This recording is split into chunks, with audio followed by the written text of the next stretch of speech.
bermakna man kutiat atau man kotoat ya, seperti orang yang terpotong tangannya, berarti tidak sempurna.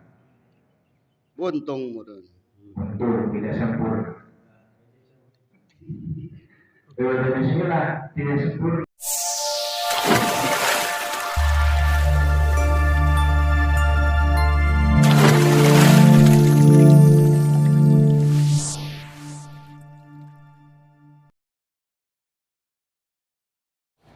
Bismillah, assalamualaikum warahmatullahi wabarakatuh. Alhamdulillahilladzi bi ni'matihi tatimmu shalihat wa la haula wa la quwwata illa billahil aliyyil azim. Asyhadu an la ilaha illallah wahdahu la syarika lah wa asyhadu anna Muhammadan abduhu wa rasuluhu. Allahumma shalli wa sallim wa barik ala sayyidina Muhammadin wa ala alihi washabihi ajma'in, amma ba'du.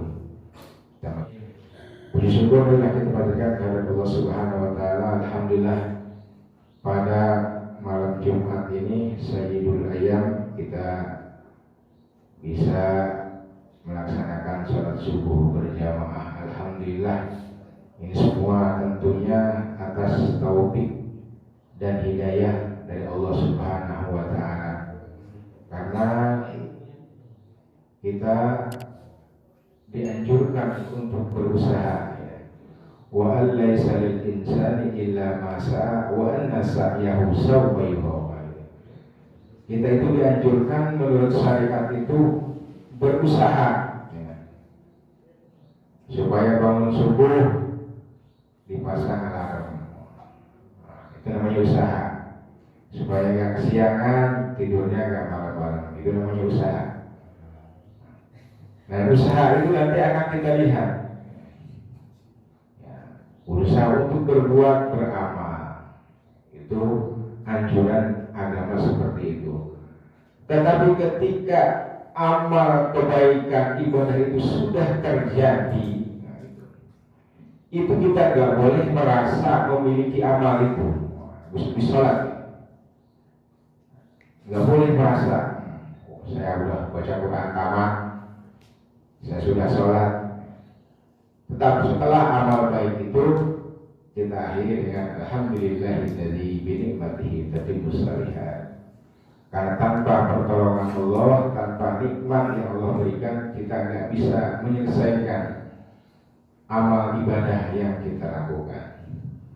Salam dan salam semoga berlimpah curahkan kepada Nabi kita Muhammad sallallahu alaihi wasallam. Jamaah rahimakumullah, para ulama, para pengarang kitab, al-musannifun itu bahasa Arabnya, semuanya pasti mengawali kitabnya dengan pembahasan bismillah. Semuanya. Kullu fannin min fununil ilmi la budda an yabhasa an yatakallama bi turbil basmalah allati yunasibu bi fannil ilmi. Semua fan ilmu yang ada, yang dikarang oleh para ulama itu harus membahas bismillah dari versi fan ilmu itu sendiri. Kalau ilmu tajwid itu bismillah versi ilmu tajwidnya seperti apa? Bismillah versi ilmu fikihnya seperti apa? Bismillah versi ilmu tauhidnya seperti apa? Bismillah versi balaghah, bayan, usul fikih itu seperti apa? Itu kalau bismillah dibahas dengan berbagai versi ilmu keilmuan yang ada, itu nggak habis 3 bulan kalau benar-benar membahasnya gitu. Bismillah saja. Kenapa? Karena para ulama iktidaan bil Qur'anil Karim. Karena mengikuti Al-Quran. Al-Quran dimulai dengan Bismillahirrahmanirrahim.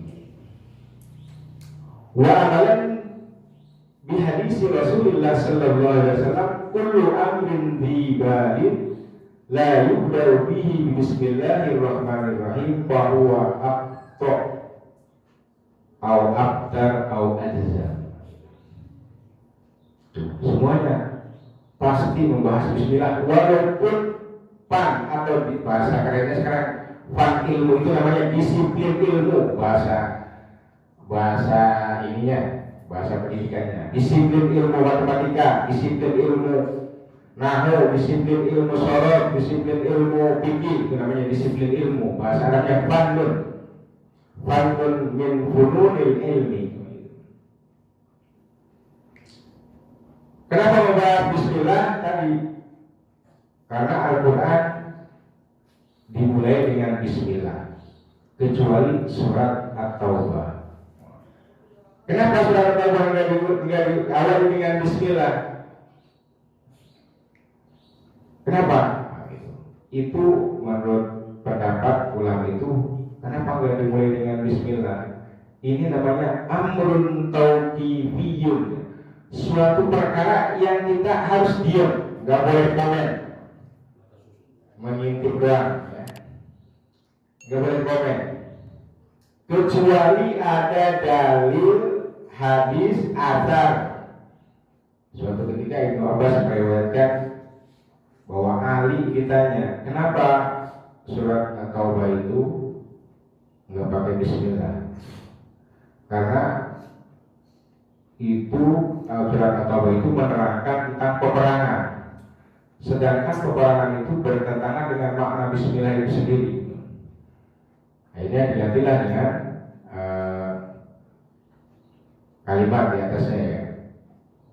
Tuh. Kullu amrin dhibalin la yubda'u bihi bismillahirrahmanirrahim fa huwa aqta. Setiap perkara yang dhibalin artinya dhi syarafin, sesuatu yang mulia. Yuhtamu bihi syar, sesuatu yang dianggap penting oleh agama, enggak dimulai dengan baca bismillah, fa huwa aqta. Mana makna aqta? Al-aqta bermakna man quti'at atau man qata'at yadah, seperti orang yang terpotong tangannya, berarti tidak sempurna. Buntung meren. Betul, tidak sempurna. Baca bismillah tidak sempurna.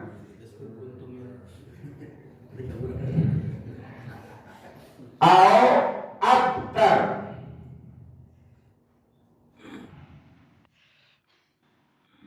al-abtar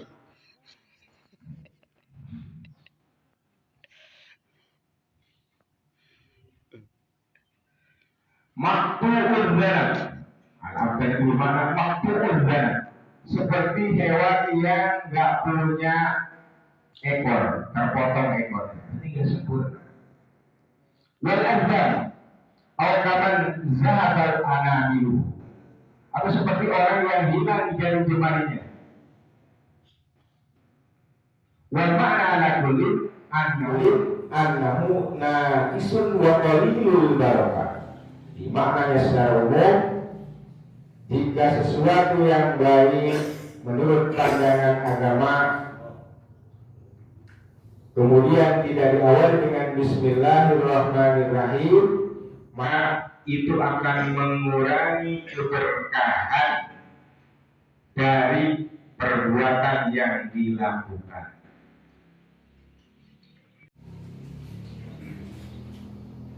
Karena Allah bersumpah, siapa yang menyebut bismillah akan diberikan keberkahan. Keberkahan.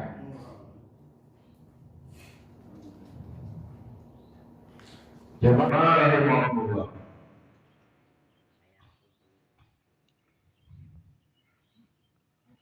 Kita buka tafsir Mi'rajul Quran. Saya ambil untuk mengetahui makna asli dari bismillah itu. Di dalam bahasa Arab itu ada babul nahti. An-nahtu itu adalah menggabungkan dua kalimat menjadi satu kalimat. Contoh kalau bahasa WA, gatot, ya gatotan, OTW, on the way, nanti.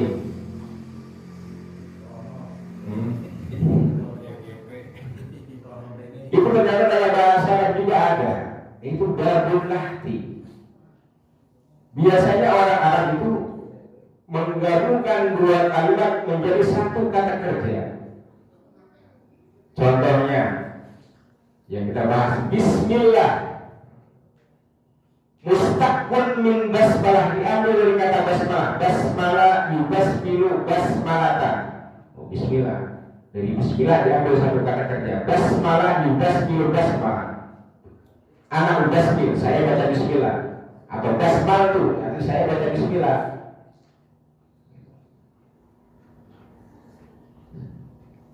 Mislu hauqala yuhauqilu hauqala, seperti la haula wa la quwwata illa billahil aliyil azim, disingkat. Versi Arab itu jadi hauqala. La haula wa la quwwata, jadi hauqala yuhauqilu hauqalatan. Bahasa santrinya seperti itu. Aja terpaham ini, kan ya? Kita bahas. Atau sabhala, subhanallah, disingkat dari sabhala yusabhilu sabhalatan.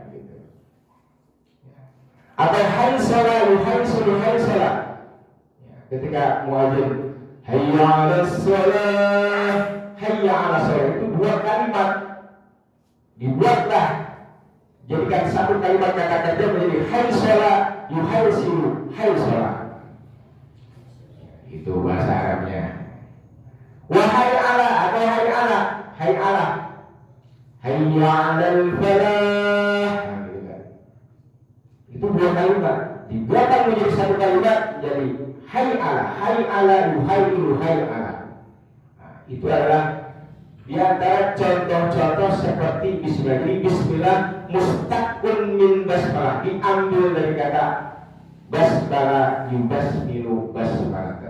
Mari kita mulai acara ini dengan baca basmalah. Amin, itu biasa. Bismillah. Dari dua kata yang digabung. Dan kalau dalam kitab Al Talibin atau dalam kitab Tuhfatul Habib juga ada keterangan yang akan saya baca ya. Anal kutub al-munazzalah minas samai ila dunya mi'atun wa arba'atun. Suhuf Musa situna wa suhuf Ibrahim salatun wa suhuf Musa قبل التوراة عشرات، والتوراة لموسى والإنجيل لعيسى والزبور لداود والفرقان لمحمد، ومعاني كل الكتب مجموعة في القرآن، ومعاني كل القرآن مجموعة في الفاتحة، ومعاني فاتحة مجموعة في البسملة، ومعاني بسملة مجموعة في بابها. Dikatakan ada satu keterangan bahwa kitab-kitab yang diturunkan dari langit itu ada 100 suhuf plus 4 kitab. Sudah sering disampaikan. Kepada Nabi Syed ada 60 suhuf. Suhuf itu lembaran yang di dalamnya ada aturan, ada undang-undang. Wasuhuf Ibrahim pada suhuf Nabi Ibrahim ada 30. Wasuhuf Musa dan Taurat Musa sebelum dapat kitab Taurat itu dapat suhuf 10. Kitab Taurat ini berbahasa Ibrani. Ibrani ini mungkin sering, kadang-kadang mungkin kita sering mendengar ya, kalau ada ahli hikmah yang membaca doa yang maknanya sulit dicari dalam kamus bahasa Arab nggak bakalan ketemu, itu ternyata pakai bahasanya bahasa Ibrani.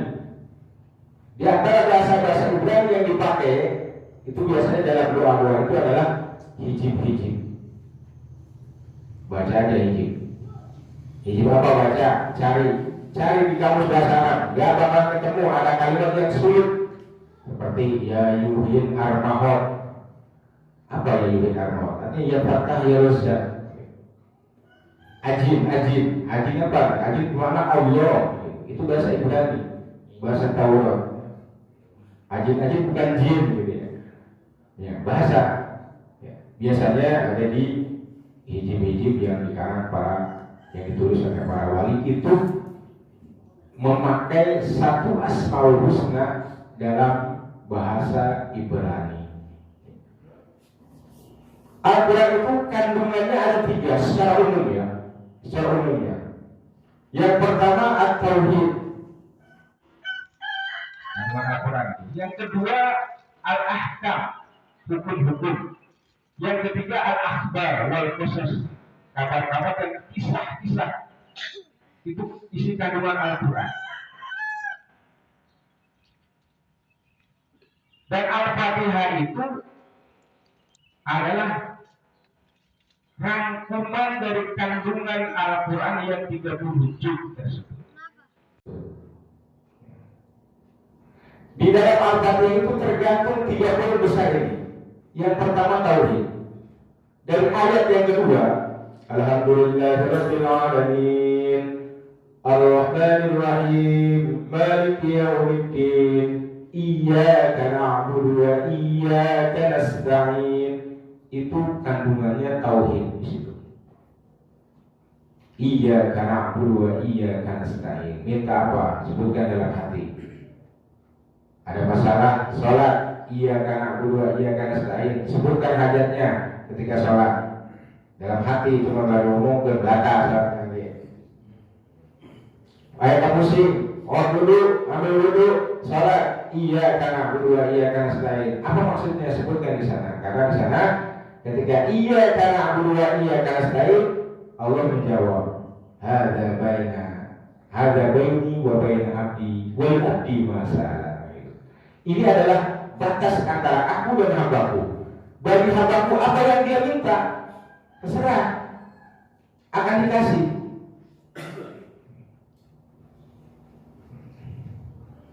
Kalau pengen cepat ya, baca iya karena abdu iya karena 1111. Iya karena abdu iya karena nasta'in adalah dialog.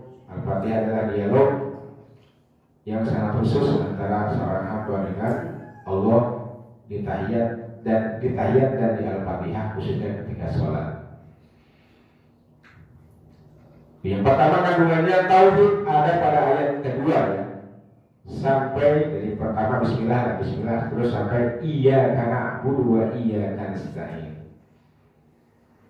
Wal ahkam, hukum-hukum itu ada di ayat ihdinas siratal mustaqim. Jalan yang lurus itu pasti ada an-nawahi wal awamir. Ada larangan, ada perintah. Kalau larangannya dijauhi, perintah-perintahnya dikerjakan, berarti dia di jalan yang lurus. Ada hukum-hukum di sana. Maka ayat yang kandungannya hukum-hukum, kandungan dalam surat Al-Fatihah itu yang tentang hukum itu ada di ayat ke-6. Ihdinas siratal mustaqim.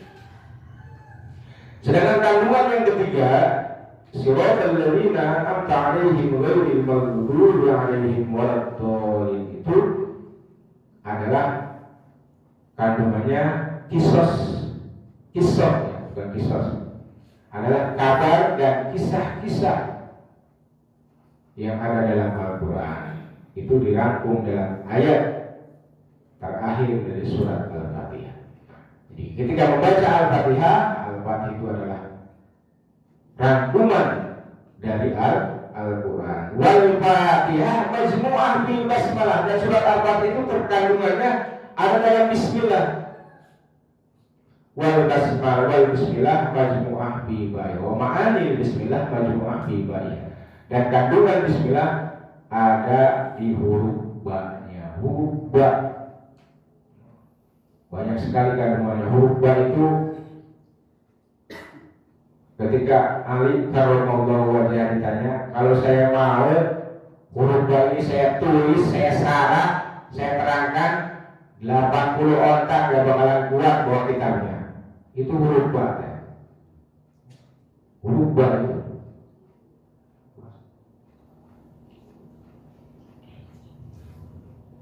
jamaah rahimahumullah. Jadi Bismillah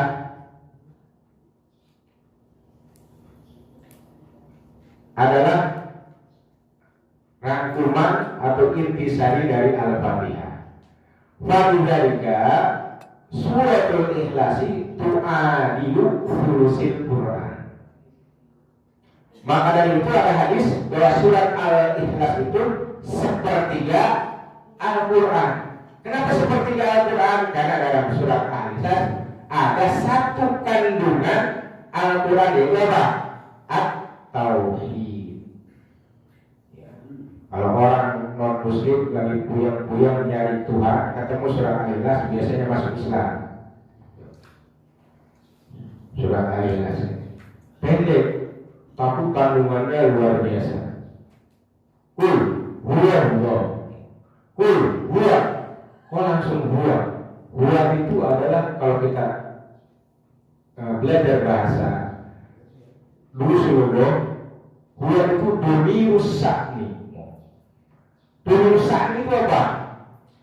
Domirus sakni itu kalau saya mondok dulu sudah bunyi namanya saknya nakalakuan, cuman bingung maknanya waktu itu saya nggak ngerti. Domirus sakni itu kalau hikmahnya itu adalah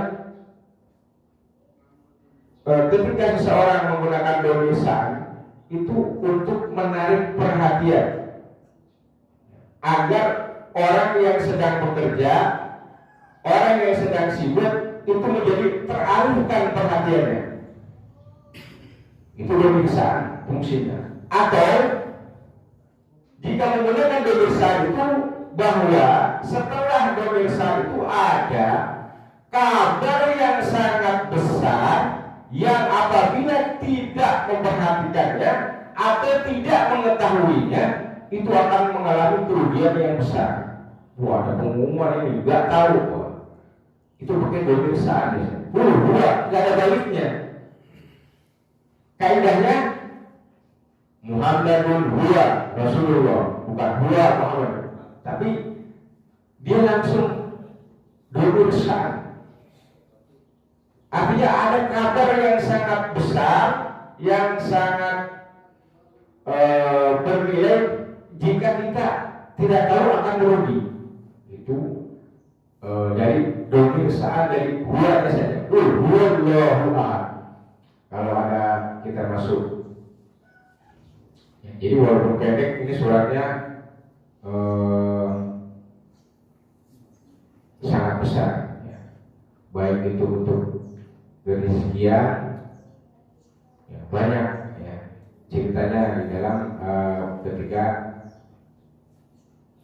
sahabat ada yang meninggal, kemudian Rasul bertanya, hal lahu min dainin, dia punya utang nggak? Kalau punya utang, kalau dia punya utang saya nggak mau ngelatin, ya, gitu. Dia punya utang, ya Rasulullah sekian dinar. Jadi Rasul nggak mau nyelatin. Kemudian datang malaikat Jibril.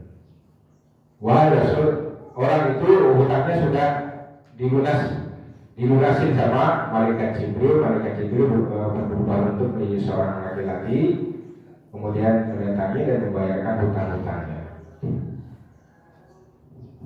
Kemudian Rasul bertanya, kenapa kok hutangnya bisa lunas? Apa keutamaan sahabat ini? Utamanya adalah selalu membaca surat Al-Ikhlas ketika duduk, ketika berdiri, ketika berjalan.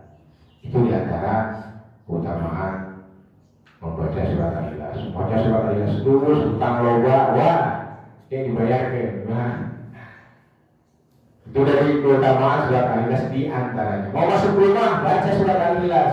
Itu dibiasakan, hadisnya ada. Assalamualaikum bismillahirrahmanirrahim. Qul huwallahu ahad, Allahu samad, lam yalid wa lam yulad wa lam yakul lahu kufuwan ahad. Atau baca 1000 kali, paling 2 jam ya.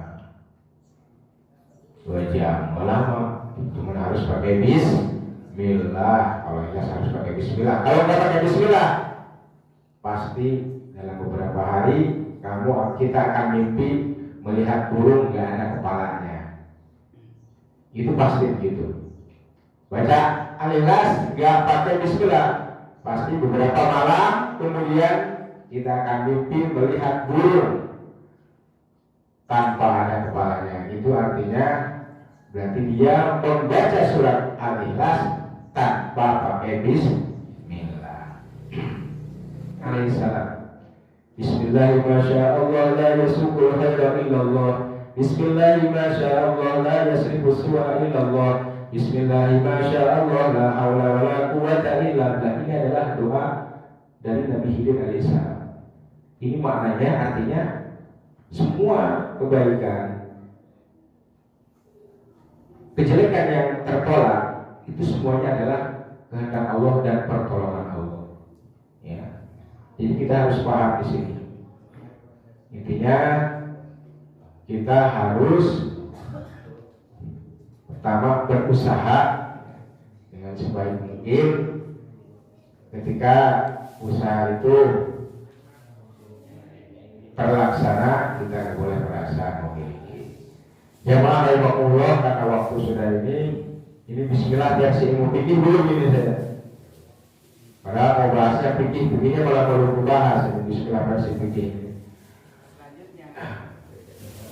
Ya jamaah rahimakumullah, mungkin itu saja yang dapat saya sampaikan. Sekali lagi saya mohon maaf kalau ada kekurangan, kesalahan itu pasti dari diri pribadi. Kalau ada